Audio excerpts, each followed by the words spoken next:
खुलुमबाय बेयो बड'लेण्ड इंखं टेलिभिजन दिनै 12 मे 2022 बृहस्पतिबारखालि सानसेनि फरादखौ नोंथांमोननि खाथियाव लाबोदों आं सदानन्द दैमारिया।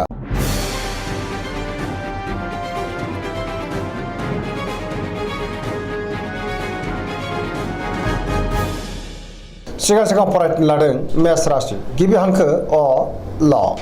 दिनैनि साना जोबोर मोजां। गुबुनखौ फोथायनो हागोन, बयजोंबो अनजागोन आरो गावबो गुबुनखौ अननो रोंगोन। हरखाबै बहानिफ्रायबा मोजां खौरां फैनोबो हागौ, जेरावबो देरहासार जागोन।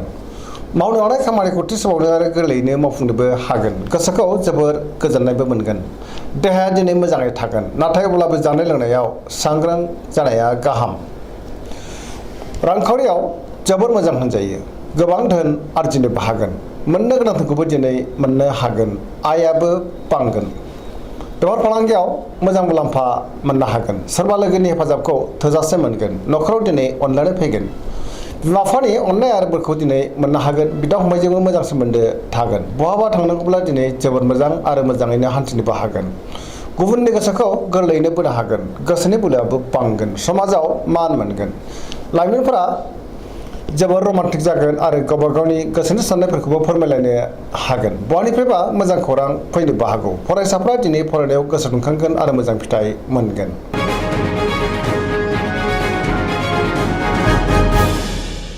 वृष राशि गिबि हांखो इ उ ब। दिनैनि साना जोबोर मोजां। गोबां खामानि मावनो गोसो दुंखांगोन आरो मोजां खाबुबो फैनो हागौ। गोदान प्रजेक्ट लानो रोंगोन। गोसोखौ दिनै जोबोर गोजोननायबो मोनगोन। गोसोनि बोलोआ बांगोन। मावनो हानाय खामानिखौ थि समावनो आरो गोरलैयैनो मावफुंनो हागोन। समाजाव गोबां मान मोनगोन। रांखावरियाव दिनै जोबोर मोजां। गोबां धोन आरजिनो हागोन। बेफार फालांगियाव जोबोर मोजां मुलाम्फा मोनगोन। आयाबो बांगोन। न'खराव दिनै बिसि फिसायनि गेजेराव अनलायनाय फैगोन। बिदा फंबायजों मोजां सोमोन्दो थागोन। देहाया मोजाङै थागोन। गुबुननि हेफाजाबखौ मोननो हागोन। जायखि खामानि मावा मानो मोनफ्रोमबो खामानिखौनो दिनै गोरलैयैनो मावफुंलांनो हागोन। लोगोफोरनि अनसायनाय मोनगोन। गोसोनि साननायफ्रा जाफुंगोन। पजिटिभ एनार्जिनि गोहोमबो गोग्लैनो हागौ।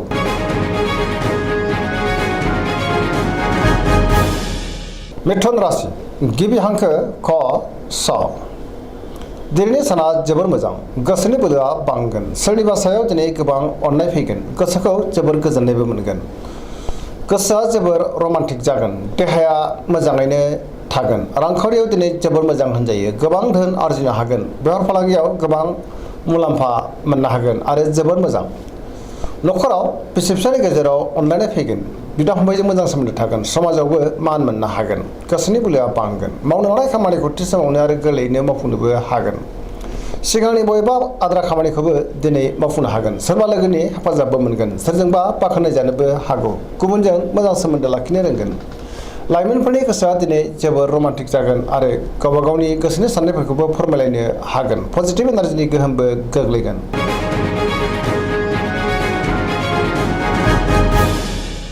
कर्कट राशि गिबि हांखो ड ह। दिनैनि साना बारा मोजां नङा। सोरबा लोगोजों रायखोमाजानोबो हागौ। गोसोनि साननायफ्रा नाथाय जाफुंगोन। गोसोआव पजिटिभ साननायबो फैगोन। मावनो हानाय खामानिखौ मावफुंनोबो हागोन। रांखावरियाव मोजां। बेफार फालांगियाव मोजां होनजायो। न'खराव अनलायनाय फैगोन। देहाया दिनै बारा मोजां थानाय नङा। गोबां रोखोमनि देहायारि जेंनाजों मोगा मोगि जानांनो हागौ आरो गोबां जेंना नुजागोन। जानाय लोंनायाव सांग्रां जानांगोन। गोसोखौ दिनै जोबोर आला खाला मोनगोन। गुबुननि हेफाजाब मोननो हागोन। न'खराव अनलायनाय फैगोन। समाजावबो मान मोनगोन। फरायसाफ्रा फरायनायाव गोसो दुंखांगोन आरो मोजां फिथाइ मोनगोन।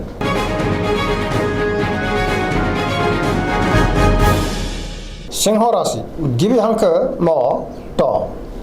दिनैनि साना जोबोर मोजां। गोसोनि बोलोआ बांगोन। गोसोखौ दिनै जोबोर गोजोननायबो मोनगोन। समाजाव गोबां मान मोननो हागोन। गुबुनजों मोजां सोमोन्दो लाखिनो रोंगोन। बयजोंबो गोरोबनोबो रोंगोन। गोसोआव पजिटिभ साननाय फैगोन। गोथों आरो गोग्गो साननो रोंगोन। गियाननि आंखाल जानाय नङा। गोबां मोजां खाबुबो फैनो हागौ। मावनो हानाय खामानिखौ थि समावनो मावफुंनो हागोन। सोरबा लोगोनिफ्राय हेफाजाबखौ मोननो हागोन। बहाबा दावबायहैनो खाबुबो मोननो हागौ आरो मोजाङैनो हान्थिनोबो हागोन। रांखावरियाव जोबोर मोजां। मोननो गोनां धोनखौ मोननो हागोन। बेफार फालांगियाव जोबोर मोजां मुलाम्फा मोनगोन। गोसोनि साननायखौ दिनै गुबुननो फोरमायनोबो हागोन। न'खरावबो अनलायनाय फैगोन। गुबुननि गोसोखौ गोरलैयैनो बोनो हानानै बयजोंबो अनजागोन आरो अनसायजागोन। पजिटिभ एनार्जिनि गोहोमबो गोग्लैनो हागौ।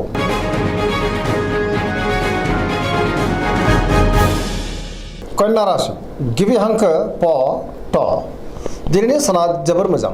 गोसोनि साननाया मोगथाङाव जाफुंनो हागौ। गोसोआव पजिटिभ साननाय फैगोन। गोथों आरो गोग्गो साननो रोंगोन। गियाननि आंखाल जानाय नङा। रांखावरियाव दिनै जोबोर मोजां होनजायो। गोबां धोन आरजिनोबो हागोन। आयाबो बांगोन। बेफार फालांगियाव मोजां मुलाम्फा मोनगोन।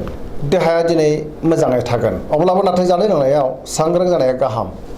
गोबां मुंदांखा सुबुंजों लोगो मोनज्लायनोबो हागौ। न'खराव अनलायनाय फैगोन। गोबां खामानियाव मुखुबबो थागोन। सोरजोंबा बाख्नाय जानोबो हागौ।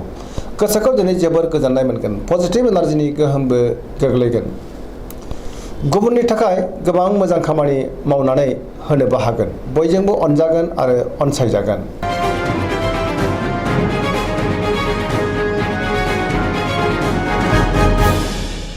तुला राशि गिबि हांखो र ट दिनैनि साना मोजां आरो गाज्रिनि गेजेरजों बाबेनलांगोन। गोसोनि बोलोआ बांगोन। नाथाय अब्लाबो सोरनिबा गाज्रि नोजोर गोग्लैनो हागौ। सांग्रां जानाया गाहाम। मावनो लानाय खामानिखौ मावफुंनो हागोन। देहाया मोजाङै थागोन। बहाबा दावबायहैनो खाबु मोननोबो हागौ। रांखावरियाव दिनै जोबोर मोजां। मोननो गोनांखौ मोननो हागोन। नाथाय अब्लाबो खरसायाबो बांगोन। न'खराव बिसि फिसायनि गेजेराव एना एनि फैनो हागौ। गोसोनि साननायफ्रा गोरोबलायाबो जानो हागौ।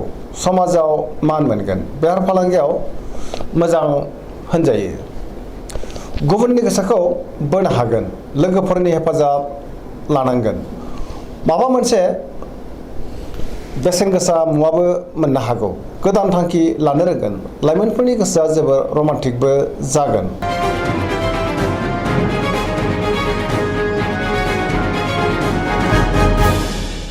वृश्चिक राशि गिबि हांखो न स दिनैनि साना जोबोर मोजां। बहाबा थांनांगौब्ला दिनै जोबोर मोजां आरो मोजाङैनो हान्थिनोबो हागोन। गोसोखौ जोबोर गोजोननाय मोनगोन। समाजावबो लोगो लेवा बांगोन। सोरबा गोजाम लोगोजों बहाबा लोगो मोनज्लायनो हागौ। गुबुनजों मोजां सोमोन्दो लाखिनो रोंगोन। गोसोआव गोग्गो आरो गोथों साननायबो फैगोन।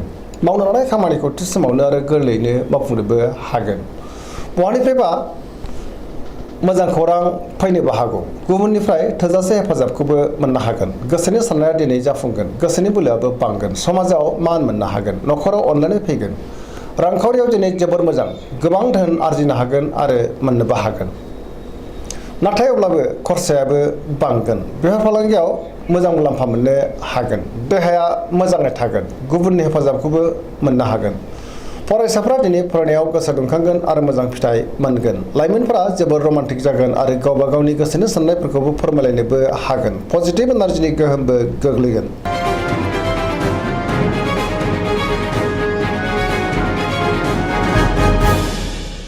धनु राशि गिबि हांखो ध फ भ दिनैनि साना जोबोर मोजां। गोसोआव बोलो बांगोन। मावनो लानाय खामानिखौ थि समावनो आरो गोरलैयैनो मावफुंनोबो हागोन। गोसोनि साननायफ्रा मोगथाङाव जाफुंगोन। गुबुननि थाखाय गोबां मोजां खामानि मावनानै होनोबो हागोन। गोबां मोजां खाबुफोरबो फैनो हागौ। रांखावरियाव दिनै जोबोर मोजां। मोननो गोनांखौ दिनै मोननो हागोन। बेफार फालांगियावबो जोबोर मोजां होनजायो। समाजावबो मान मोननो हागोन। न'खराव अनलायनाय फैगोन। देहायाबो दिनै मोजाङैनो थागोन। बिदा फंबायजों मोजां सोमोन्दो थागोन। बहानिफ्रायबा मोजां खौरां फैनो हागौ। लाइमोनफोरनि गोसोआ दिनै जोबोर रमान्टिक जागोन आरो गोसोनि साननायफोरखौबो फोरमायलायनोबो हागोन। पजिटिभ एनार्जिनि गोहोम गोग्लैगोन। धोरोमारि बिथिङावबो दिनै गोसो दुंखांगोन।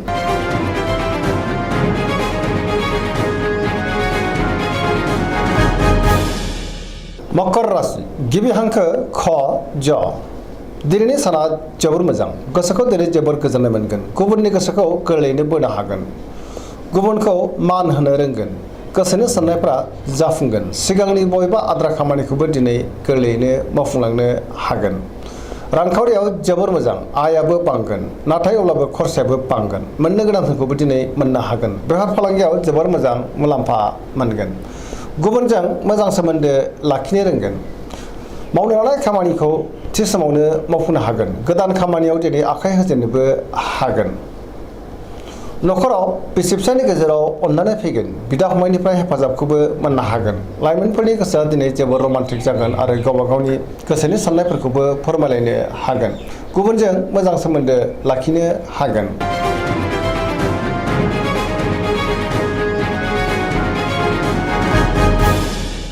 कुम्भ राशि गिबि हांखो ग स दिनैनि साना जोबोर मोजां गोसोखौ दिनै जोबोर गोजोननाय मोनगोन मावनो लानाय खामानिखौ थि समावनो आरो गोरलैयैनो मावफुंनोबो हागोन सिगांनि बबेबा आद्रा खामानिखौबो दिनै मावफुंनो हागोन बहानिफ्रायबा मोजां खौरां फैनो हागौ समाजावबो दिनै मान मोननो हागोन गोबां मुंदांखा सुबुंजों लोगो मोनलायगोन रांखावरियाव दिनै जोबोर मोजां गोबां धोन आरजिनो हागोन मोननो गोनांखौ दिनै मोननो हागोन बहानिफ्रायबा गोबां धोन मोननोबो हागौ देहाया दिनै मोजाङैनो थागोन न'खरावबो अनलायनाय फैगोन गुबुननि हेफाजाबखौ मोननो हागोन बिमा बिफानि अननाय आरो बोरखौ मोनगोन बहाबा थांनांगौब्ला दिनै जोबोर मोजां आरो मोजाङैनो हान्थिनोबो हागोन पजिटिभ एनार्जिनि गोहोमबो गोग्लैगोन सरासनस्रायै दिनै साना जोबोर मोजां आरो मोजाङैनो बारग'लांगोन।